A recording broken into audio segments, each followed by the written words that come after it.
did right by us What? once. Now it's that? our Take turn. him down. The board will never own Groundbreaker. Not while I breathe. Push on, Marduk. Stay down, Hullhead. Somebody clean up this mess. Protect the Groundbreaker!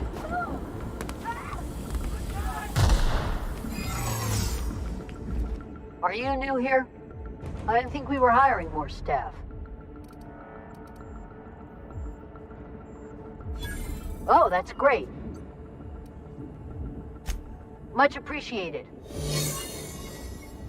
Hold it. Something about you doesn't look right. No, I meant your uniform. Aw, damn. Lucky you.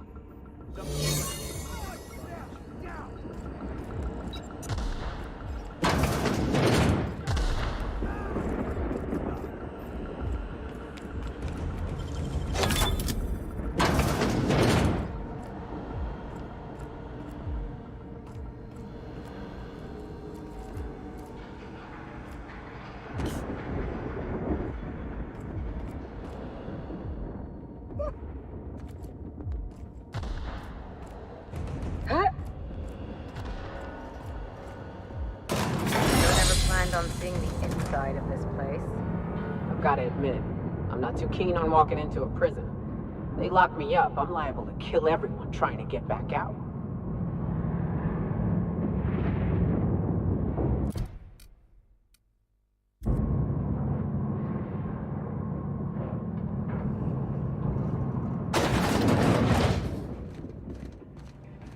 Whew. We have a lot of shooting to do, Captain.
All right, MSI. I'm not one for rousing speeches, but the captain needs our help. So, get in there and fight! Are you new here? I didn't think we were hiring...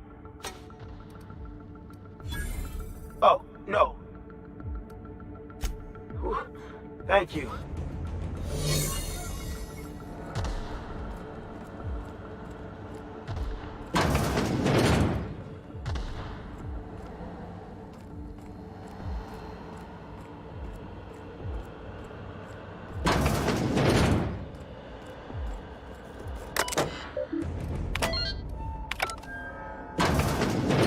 Well, look who it is. I'll be damned. I was prepping the studio for our... and the wayward doctor. These days, I'm more interested in breaking them. Wouldn't mind. I knew I smelled Monarch when you lot walked in. The stench of sulfur, depression, and desperate bravado is unmistakable. Keep talking, and you'll be smelling iron. Ain't nobody so important I won't put a bullet in him. When you go off and get yourself shot, try to avoid taking one to the... My word! You've correctly identified the most... It's a wonder what Phineas saw in you. Then again, he's an insane person.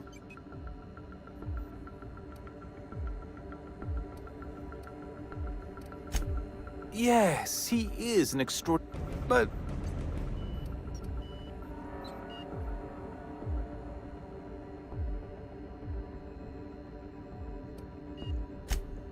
Oh yes, go on, wake them up, add more mouths to feed.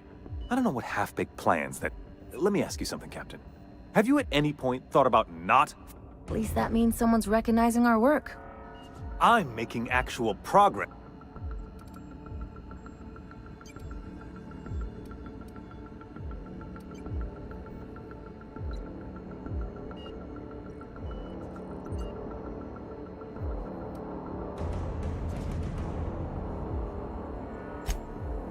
Oh, right. This coming from the psychopathic outlaw.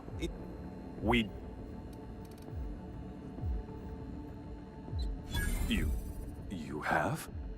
Is that what you were doing? Look, I'm not an unreasonable man. If you manage to storm the castle, as it were, and make it out of here with Phineas alive...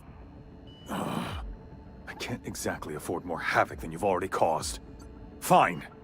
If you survive, you'll need someone to sell the rest of the board on your plan.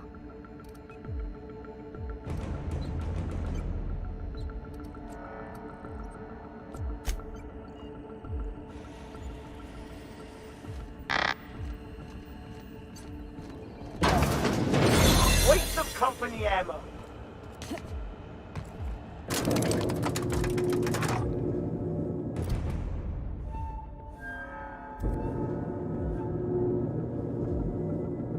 No prisoners.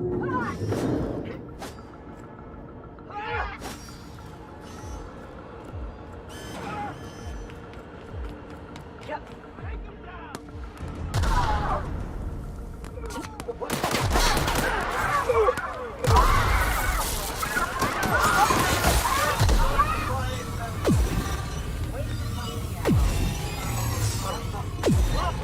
Here they come. What was that?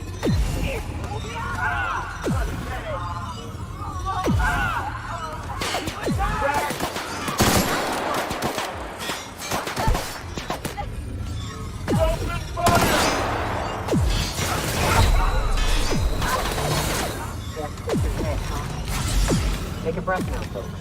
Once we're up there, expect we ain't gonna have time to stop shooting.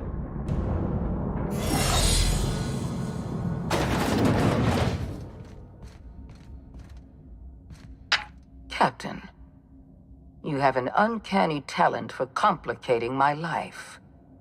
You've disrupted the balance of power. You've upset the natural order of things. You've introduced uncertainty, and there is nothing I despise more than uncertainty.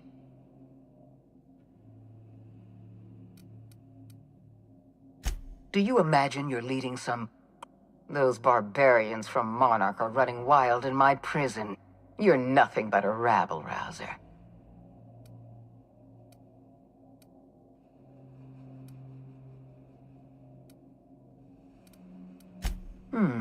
You make a nuanced and compelling argument. Here's... Dr. Wells is being held in my custody. His cooperation will prove invaluable. All that's left...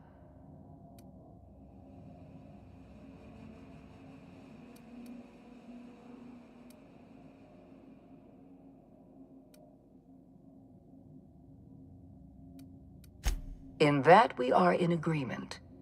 I take no pleasure in it. Leaving you alive is too great a risk. I had a feeling this prison is a... And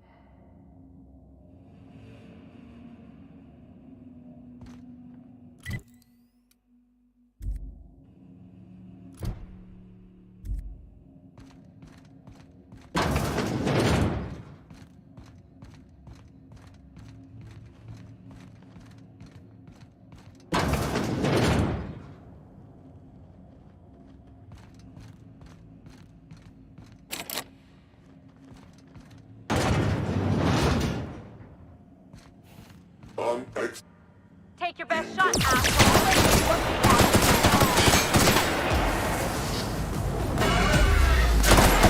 That armor!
Why won't you just die?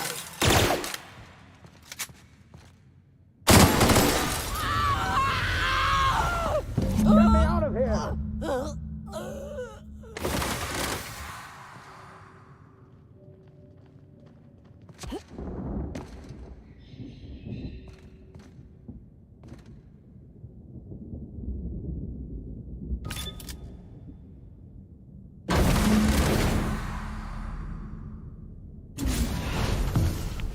You don't know how glad I am to see you. You did the right thing. Akande was a monster. Her death was much deserved. And you lunatic, you broke into the board's own fortress just to rescue what?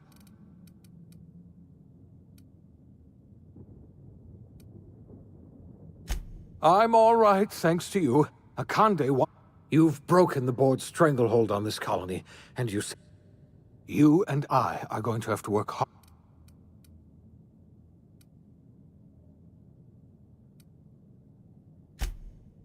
Earth has gone dark. We haven't received it 2 years ago. They haven't exactly been hands-on around here anyway. So there's one less rubber stamp to worry about. Earth is humanity's home planet, Miss Fenhill. The psychological effects of losing our original home will... So we've got to make do on our own. Seems to me that You're quite right. We're in serious trouble, my friend. Do you know what this means for Halcyon? We can't rely on Earth for support.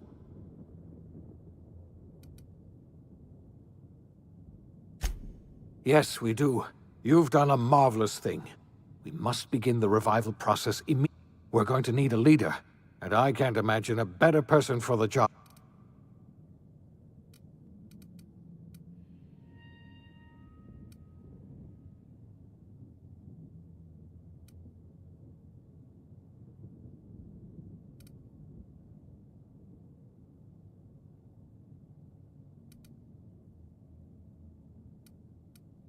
When I revived you, I thought you were going to help me save this colony. I had our roles reversed, you see. You're the one who's going to save us all. We're not a colony any... Our future...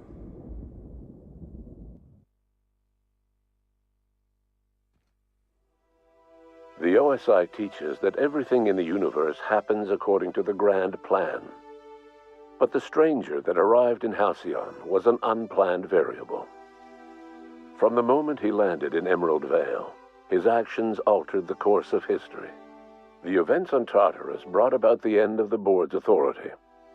But the board's mistakes would haunt the colony for decades to come. The damage they left behind would require the work of a generation to repair. Dr. Phineas Wells began reviving a handful of the Hope's colonists. engineers, scientists, technicians, and intellectuals. They were among the brightest minds the Earth had ever sent out into the stars.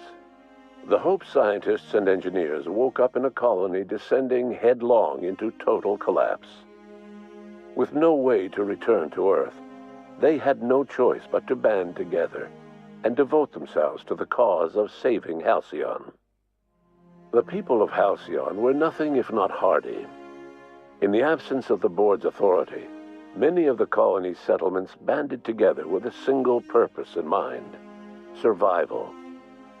Life was especially hard in the years to come. Some towns dissolved by attrition and starvation, but most of them found a way to carry on. In the years to come, Halcyon was forced to reckon with its newfound freedom. The board was gone, and for better or worse, the colony was responsible for its own destiny. Sanjar's civil liberties and worker-centric policies were slow to catch on with the other corporations. But as Halcyon began its long, arduous journey toward recovery, many of Terra 2's smaller townships started adopting MSI's alternative corporate structure, and eventually became entirely self-sufficient. In the coming years, many of these townships managed to eke by, where otherwise they might have starved. Consumed by paranoia, Lilia Hagen took Sublight Salvage in a controversial direction, openly accusing board officials of an extraterrestrial conspiracy. One day, an accident at the Groundbreaker's docking bay silenced her forever. Time would tell if her replacement could keep the Sublight family together. After returning to Edgewater, the deserters negotiated workplace reforms with Reed Thompson, including a single day of rest, which came to be known as a weekend. As the world around him changed, Thompson found himself pining for the old days. He was known to spend his weekends in the cantina, nursing one of the few remaining bottles of Zero-G, and repeating to himself, "It's not the best choice, it's Spacer's choice." As for Adelaide McDevitt, she tended to her garden in solitude for another year before passing away. Her body was discovered some months later, when Reed Thompson paid her a visit in an effort to make amends. Her remains were buried in a place of honor, underneath the floor of the Edgewater Cannery. Reed believed this was what she always wanted. Under the leadership of Junlei Tennyson, the Groundbreaker held firm against corporate influence. The ship's mechanical stability gave Junlei the time to educate a promising generation of engineers schooled in her family's traditions. The future of the Groundbreaker looks promising. The rediscovery of the Hope and the abandonment of the lifetime employment program forced Byzantium to come to terms with some uncomfortable realities about the state of Halcyon. While Byzantines were reluctant to surrender the luxuries they'd grown accustomed to, the board's diminished authority gave them little choice in the matter. Nearly everyone had to learn to make do with less. Some even had to get jobs. It was a dark time indeed. Even the Gorgon asteroid, though a distant enigma to most of Halcyon, felt the aftershocks of your actions. The destroyed Adrenatime synthesizer became a symbol of the board's cruelty, and a rallying point for Wells and his scientists as they sought to build a more humane, ethical Halcyon. They cleared the dead from Gorgon's laboratories and repurposed them to aid in the crucial work of solving the colony's nutrition crisis. Gorgon, which had once sown death and destruction across Halcyon, became a source of hope and renewal. The Gorgon Project's final explosive end was bittersweet for Olivia Ambrose. She wandered the colony's fringes alone, searching for others like her who despised the board and meant to destroy them. In time, she found Phineas Wells and his cadre of scientists, and she joined them in their efforts to save Halcyon. For a while, She even knew an uneasy peace. But for all that, Olivia found purpose in Wells' project. She was always haunted by the memory of her daughter, Minnie, who hadn't lived to see the better world they were building. She never did forgive herself for the horror her work had wrought on Halcyon. But she remembered fondly the daring captain who'd put an end to it at last. In spite of everything, the Gorgon asteroid remained a sobering reminder of the potential for progress and disaster in humanity's most ambitious efforts. The Rizzo's company in Halcyon dissolved after the collapse of the board. Needless to say, the launch of Spectrum Brown was indefinitely delayed. A stockpile of Spectrum Brown remains buried deep beneath the ruins of the old distillery, abandoned to time and attrition. With the dissolution of the board, Ruth Bellamy found herself without the two constants in her life: Byzantine culture and her sister Belinda. In the face of this new reality, she struggled to find a direction for her life. The colony had moved on from Halcyon Helen and would require new heroes in the years to come. And so Ruth Bellamy decided it was time to exit stage left. She quietly disappeared from public view. The dissolution of the board did not mean the dissolution of the ambitions of Cedric Kincannon, the charismatic leader of Sublight Underground.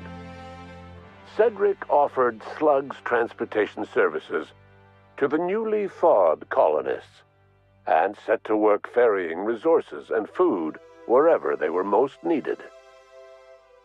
For better or worse, Slug headgear became fashionable in the following years.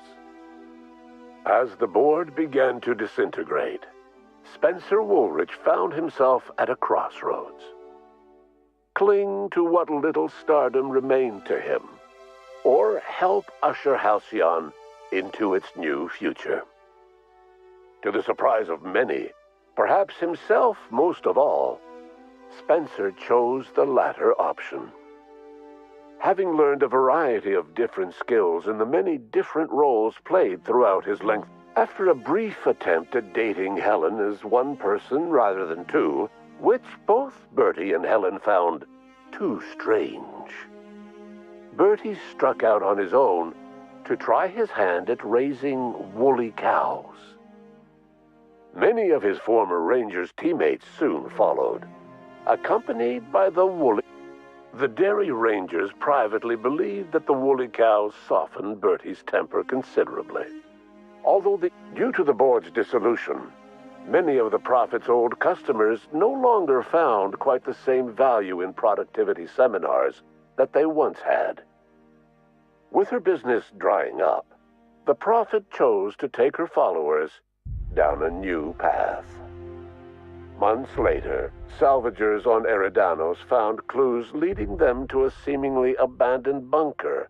Your influence shifted Ellie's perspective. She finally admitted, albeit grudgingly, that she just might need other people. Sometimes. With a steady income from the life insurance payouts, she was finally able to afford a ship-up. Life in Halcyon was sobering for Felix Millstone.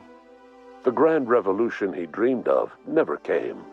There was no great awakening for the colony, no celebrations in the streets. There was only the hard, desperate work of trying to repair a broken colony. Felix never had a head for numbers, but if there was, as much as he enjoyed his adventures aboard the Unreliable, the vicar, known as Max, eventually decided that it was time to move on, to live out. He knew there were many in the colony who carried burdens much worse than the ones he had struggled with, and he devoted himself to easing their suffering wherever he could. Once the matter with the Hope colonists was resolved, Junlei bashfully asked Parvati if she'd like to join her permanently on the Groundbreaker. The stories of her adventures spread across the colony, and Parvati soon found herself the center of attention. Nyoka returned to Monarch to take another crack at making a permanent life for herself. She formed the Charon Group an MSI subsidiary of ragtag survivalists and wilderness experts. Anyone in need of a guide, or just looking to throw back a beer and swap stories, the SAM unit that accompanied you spread awareness of the product line's superior sanitation and maintenance capabilities across what was left of the colony. This led to a boost in SAM unit sales. Minister Clark was released from house arrest, and his contact with you gave him a sense of renewed purpose and vigor. Once it became clear that no help would be, Chairman Rockwell served as the public face for the changes in Halcyon to come. Whenever you needed strings pulled or a voice to sell up. As for Dr. Phineas Wells, he spent his remaining years in his orbital lab. He eventually came to terms with his own past and was able to forgive the mistakes of his younger self. By devoting, Dr. Wells was able to revive many more scientists and engineers than he first expected, thanks to the additional batch of chemicals you stole from the Ministry. Wells never forgot. In the end, Dr. Wells was able to save every scientist and engineer aboard the Hope. Over the next decade, nearly all of the Hope's remaining colonists were successfully revived. Dr. Wells laid the groundwork for the project to save the colony, but he would never live to see the fruits of his labor. He passed away a few years later. Today, Halcyon has stabilized. The people of the colony work hard to adapt to their new circumstances. Nearby colonies send aid and supplies. And what about you, the unplanned variable in the history of Halcyon? Long after Wells passed away, you carried on his work with more energy, determination, and brilliance than he could ever muster. No one knows what's happened to Earth, and no one knows what the future has in store for Halcyon. All we know for certain is this: